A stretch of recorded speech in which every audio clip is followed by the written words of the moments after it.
যিজনক আল্লাহ তাআলাই বহুত বেছি ভাল পায়, যিজনক অতি মৰম কৰে, সেইজনক তিনিটা বস্তু দান কৰে, তিনিটা নিয়ামত আল্লাহ তাআলাই দান কৰে। কোটি কোটি টকা খৰচ কৰিও কোনোবাই এই নিয়ামত হাসিল কৰিব নোৱাৰে যদি আল্লাহ তাআলাই নিদিয়ে, কিয়নো এই নিয়ামত একমাত্ৰ আল্লাহ ৰব্বুল আলামিনৰ দান হয়। সেইজনেই পাব যিজন আল্লাহৰ পছন্দনীয় বান্দা হয়, যিজনক আল্লাহ বহুত বেছি ভাল পায়, সেইজনকেই এই তিনিটা নিয়ামত আল্লাহ তাআলাই দান কৰি থাকে।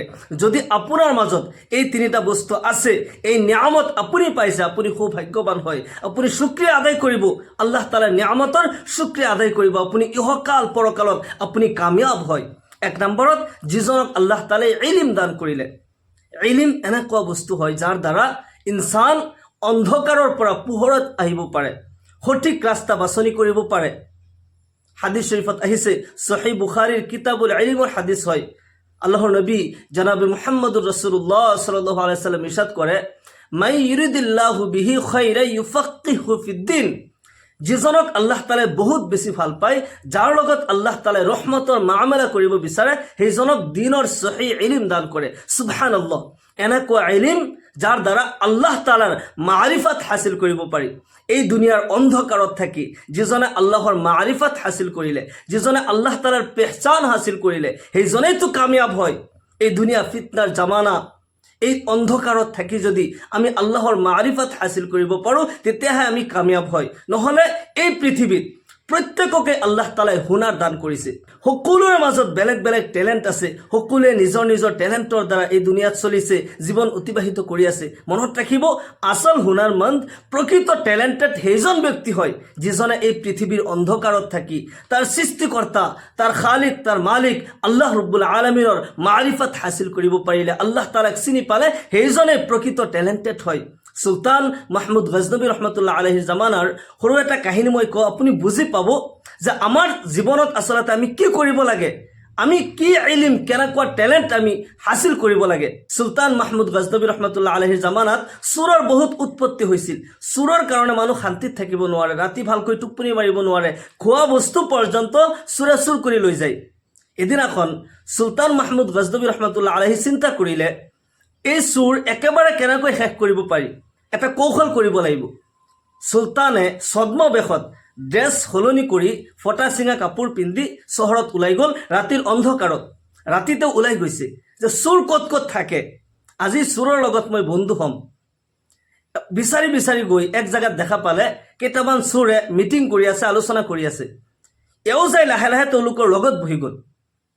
তেওঁলোকে আলোচনা কৰি থাকোঁতে যেতিয়া নতুন এজন মানুহ দেখা পালে, সুধিলে, ভাই তুমি কোন হয়? সুলতান মাহমুদ গজনবী রহমতুল্লাহ আলাইহি উত্তৰত ক'লে যে ময়ো তোমালোকৰ দৰে এজন হয়। বাকীখিনিয়ে বুজি পালে যে এও কিজানি কোনোবা এটা চোৰ হয়। আচলতে সুলতান মাহমুদ গজনবী কোনো মিছা কথা কোৱা নাই।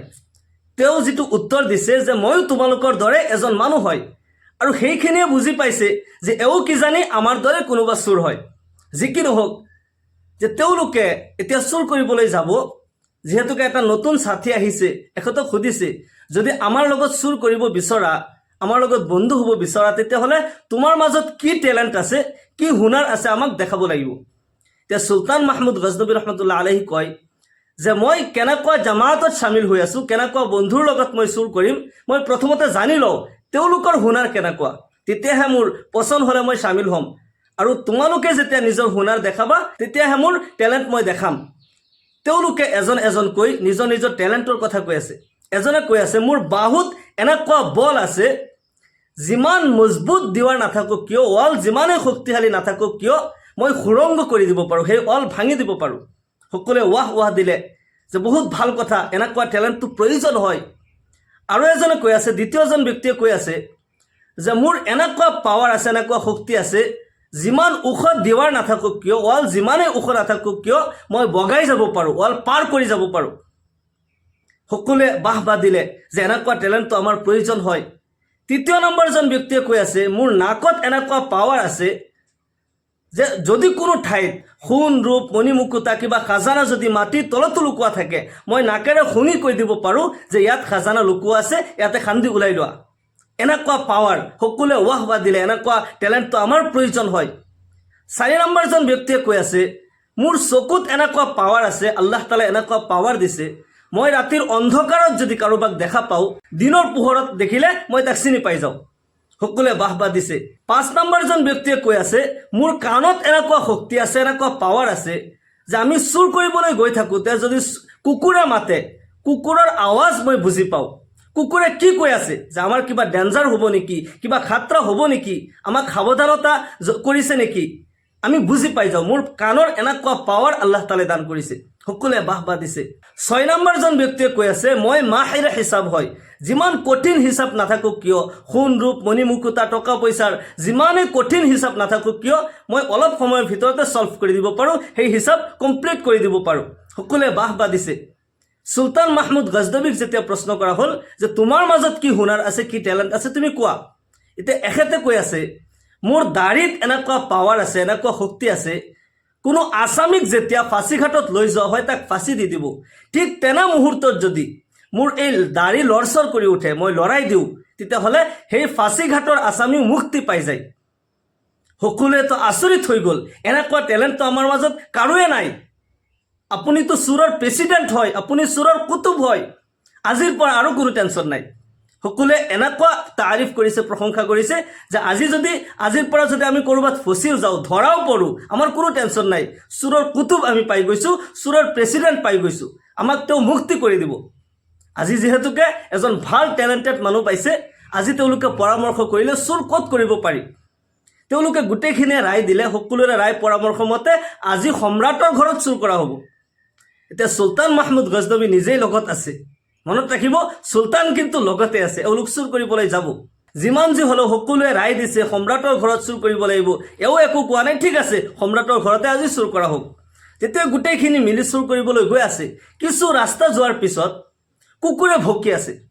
এজন মানুহ আছিল নহয়, কুকুৰৰ মাত বুজি পাই কুকুৰে কি কৈ আছে, তেওঁ বুজি পালে যে কুকুৰে কৈ আছে যে হেই চুৰহঁত, তোমালোকে ক'ত চুৰ কৰিবলৈ গৈ আছা, চুলতান তোমালোকৰ লগতে আছে, সাৱধান হৈ যোৱা। এওঁতো কথাখিনি বুজি পালে যে কুকুৰে কৈ আছে সম্ৰাট আমাৰ লগতে আছে। বাকীখিনিক ক'লে যে এতিয়া দেখোন কুকুৰে বকি আছে, সম্ৰাট বোলে আমাৰ লগতে আছে। সকলোৱে হাঁহিছে, কি কথা ক, আজি ফচি গ'লেও টেনশ্যন নাই, আমাক বচাবলৈ এজন আছে। যিজনে সতৰ্ক কৰিলে তেওঁৰ কথাও কোনেও গুৰুত্ব নিদি সকলোৱে আগবাঢ়ি গ'ল সম্ৰাটৰ ঘৰত চুৰ কৰিব। যিজনে ৱাল পাৰ কৰিব পাৰে তেওঁ ৱাল পাৰ কৰি গেট খুলি দিলে, সকলো ভিতৰত সোমাই গ'ল। যাৰ নাকত পাৱাৰ আছে তেওঁ শুঙি শুঙি বিচাৰিলে ক'ত ক'ত খাজানা লুকুৱা আছে, সকলো জাগাৰ পৰা খাজানা উলিয়াই আনিলে। নিজৰ নিজৰ টেলেণ্ট মতে সকলোৱে কাম কৰিলে, দামী দামী বস্তু, কিমতি বস্তু চুৰ কৰি যেতিয়া জংঘলত লৈ যায়, যিজনে হিচাপ কৰিব পাৰে সুন্দৰকৈ তেওঁ হিচাপ কৰি সকলোৰে মাজত সমানকৈ ভাগ কৰি দিলে। সম্ৰাট মাহমুদ গজনবী ৰহমতুল্লাহ আলাইহি কয়, আমাৰ বস্তুখিনিও এতিয়া ভগোৱা হ'ল, সকলো নিজৰ নিজৰ ঘৰত গুচি যাবা, এটা কাম কৰা, সকলোৱে নিজৰ নিজৰ নাম ঠিকনা, নিজৰ এড্ৰেছ এটা কাগজত লিখি দিয়া, যাতে আমি নেক্সট টাইম যেতিয়া চুৰ কৰিম আমাৰ লগ কৰিবলৈ সহজ হয়। সকলোৱে নিজৰ নিজৰ নাম ঠিকনা এটা কাগজত লিখি দিলে, আৰু এই কাগজ চুলতান মাহমুদ গজনবীয়ে নিজৰ লগত লৈ আহিল। পিছদিনা পুলিচক হুকুম দিলে যে অমুক অমুক জাগাৰ পৰা অমুকক ধৰি আনা। সেই চুৰখিনিক পিছদিনা ধৰি অনা হ'ল। যেতিয়া ৰজাৰ আগত থিয় কৰিলে, ৰজাই হুকুম দিলে, চুলতান মাহমুদ গজনবীয়ে হুকুম দিলে এওঁলোকক ফাঁচি দি দিয়া। এওঁলোকক ফাঁচি দিয়াৰ কাৰণে কোনো সাক্ষী প্ৰমাণৰ কোনো প্ৰয়োজন নাই, কিয়নো সম্ৰাট নিজেই লগত আছিল। আল্লামা ৰুমি ৰহমতুল্লাহ আলাইহি লিখে, কিয়ামতৰ দিনাখন যেতিয়া জাহান্নামীসকলক জাহান্নামত দিয়া হ'ব, আল্লাহ তাআলাই হুকুম কৰিব যে এওঁলোকক জাহান্নামত দিয়াৰ কাৰণে কোনো সাক্ষী প্ৰমাণৰ কোনো প্ৰয়োজন নাই, কিয়নো আল্লাহ তাআলাই এনি টাইম তাৰ লগত হাজিৰ নাজিৰ আছিল। আল্লাহু আকবাৰ, এনি টাইম আমাৰ লগত আল্লাহ তাআলা হাজিৰ নাজিৰ হয়। 2 কান্ধত 2 ফিৰিস্তা আছেই। ইয়াৰ পিছতো আল্লাহ তাআলা আলিমুল গায়ব হয়। আল্লাহ তাআলা ইন্নাল্লাহ আলিমুম বিজাতিস সুদুৰ ইন্নাল্লাহ আলা কুল্লি শাইইন কাদিৰ। আল্লাহ তাআলা সকলো বস্তুৰ ওপৰত তাকত আৰু কুৱত ৰাখে, সকলোৰে অন্তৰৰ খবৰ জানে। আল্লাহ তাআলা এনি টাইম আমাক চাই আছে। আল্লাহ ৰব্বুল আলামিন এনেকুৱা কুদৰতৰ অধিকাৰী হয়, অমাৱস্যাৰ অন্ধকাৰ ৰাতি যদি জমিনত সৰু সৰু পিপৰা ঘূৰি ফুৰে, আল্লাহ তাআলাই তাকো দেখা পায়, তাৰ ঠেঙৰ আৱাজ পৰ্যন্ত শুনে। সুবহানাল্লাহ, আল্লাহ তাআলা এনি টাইম হাজিৰ নাজিৰ হয়। মই কি কৰিছোঁ, ক'ত গৈছোঁ, যদি লুকুৱাই কিবা পাপ কৰিছোঁ, আল্লাহ তাআলাই দেখি আছে। আল্লাহ তাআলাৰ নজৰৰ পৰা কোনো কিছু উজ্জ্বল নহয়। কিয়ামতৰ দিনাখন যেতিয়া জাহান্নামীসকলক জাহান্নামত দিয়া হ'ব, তাৰ কাৰণে কোনো সাক্ষী প্ৰমাণৰ প্ৰয়োজন নাই। তাৰ পিছতো আল্লাহ তাআলাই 2জন ফিৰিস্তা এনি টাইম ৰাখি থৈ দিছে। চুলতান মাহমুদ গজনবীয়ে যেতিয়া হুকুম দিলে এওঁলোকক ফাঁচীঘাটত লৈ যোৱা, এওঁলোকক ফাঁচী দি দিব। তেনে মুহূৰ্তত তেওঁলোকৰ মাজত এনেকুৱা এজন মানুহ আছিল যি নেকি ৰাতিৰ অন্ধকাৰত দেখা মানুহজনক দিনৰ পোহৰত চিনি পাই যায়। তেওঁ ৰজাক চিনি পাই গ'ল। তেওঁ অন্ধকাৰত ৰজাকটো দেখা পাইছিল, চুলতান মাহমুদ গজনবীক দেখা পাইছিল। তেওঁ কৈ উঠিলে, সেই জল্লাদ মোক অলপমান সময় দিয়া, ৰজাৰ লগত মোৰ কথা আছে, চুলতানৰ লগত মোৰ কথা আছে।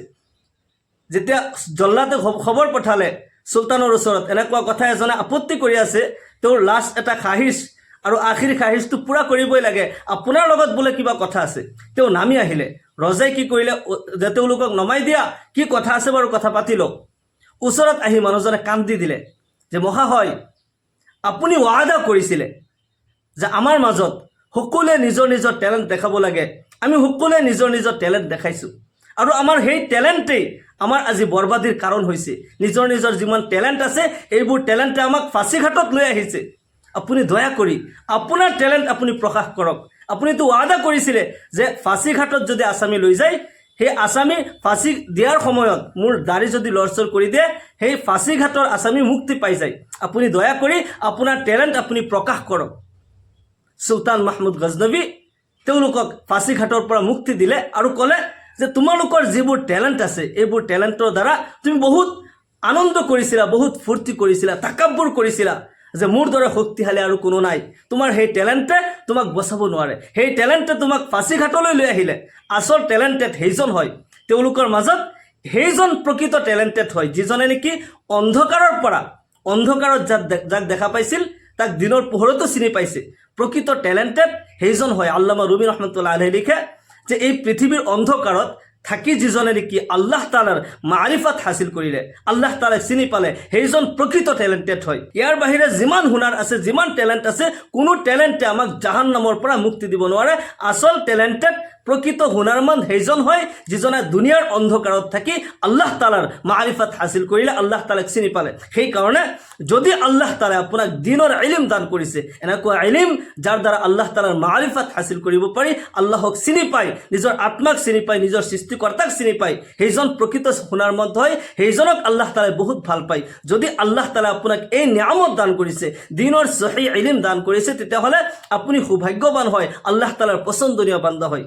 দ্বিতীয় নম্বৰত যিজনক আল্লাহ তালাই বহুত বেছি ভাল পায়, বহুত পছন্দ কৰে, সেইজনক 2 নম্বৰ যিটো নিয়ামত দান কৰে সেইটো হৈছে তেওঁৰ অন্তৰ কোষাদা কৰি দিয়ে। সেইজনে আল্লাহ তালাৰ ৰাস্তাত দান খৈৰাত কৰে, গৰীব দুখীয়াসকলক সহায় কৰিব পাৰে। হ'ব পাৰে মানুহজনৰ বহুত টকা পইচা নাই, কিন্তু তেওঁ গৰীব দুখীয়াসকলক সহায় কৰি ভাল পায়, আল্লাহৰ ৰাস্তাত খৰচ কৰি ভাল পায়। তাৰ অন্তৰ কোষাদা হয়। পকেট খালী থাকিলেও অন্তৰ কোষাদা হয়, অন্তৰ বহল হয়। যদি আল্লাহৰ ৰাস্তাত আপুনি দান কৰিব পাৰিছে, গৰীব দুখীয়াক সহায় কৰিব পাৰিছে, লাগিলে 2 টকাই হোক, কম পইচাই হোক, আপুনি সহায় কৰাৰ তাকত ৰাখে, আল্লাহ তালাই সেই দিল আপোনাক দিছে, তেতিয়াহ'লে আপুনি সৌভাগ্যৱান হয়, আল্লাহ তালাৰ পছন্দনীয় বান্দা হয়। তৃতীয় নম্বৰ যিজনক আল্লাহ তালাই বহুত বেছি ভাল পায়, সেইজনক আল্লাহ তালাই নম্ৰ ভদ্ৰ কৰি দিয়ে। তেওঁ যেতিয়া জমিনত চলাফুৰা কৰে, ওয়া ইবাদুৰ ৰহমানিল্লাযিনা ইয়ামশুনা আলাল আৰদি হাওনা ওয়া ইযা খাতাবাহুমুল জাহিলুন ক্বালু সালামা। ৰহমানৰ বান্দা সেইসকল যিসকলে জমিনত চলাফুৰা কৰোঁতে নম্ৰ ভদ্ৰ হৈ চলাফুৰা কৰে। জাহিলৰ লগত যেতিয়া কথা পাতে, মূৰ্খৰ লগত কথা পাতে, তেওঁলোকৰ লগতো শান্তিৰ বাৰ্তা দিয়ে, তেওঁলোকৰ লগত মূৰ্খৰ লগত তৰ্কত ব্যস্ত হৈ নাযায়, ইটাৰ জবাব পাথৰেৰে নিদিয়ে, নম্ৰ ভদ্ৰ হৈ কথা পাতে। লুকমান হাকিমে তেখেতৰ পুত্ৰক কৈছিল, লা তামশি ফিল আৰদি মাৰহা ইন্নাকা লান তাখৰিকাল আৰদ ওয়া লান তাবলুগাল জিবালা তুলা। হে মোৰ মৰমৰ পুত্ৰ, তুমি জমিনত চিনা টান কৰি, বুকু টান কৰি, বুকু ফুলাই ঘূৰি নুফুৰিবা। কাৰণ তোমাৰ শক্তি ইমানো হোৱা নাই, তুমি ইমানো শক্তিশালী হোৱা নাই যে তুমি ভৰিৰে গচকি জমিন ফালি দিব পাৰিবা।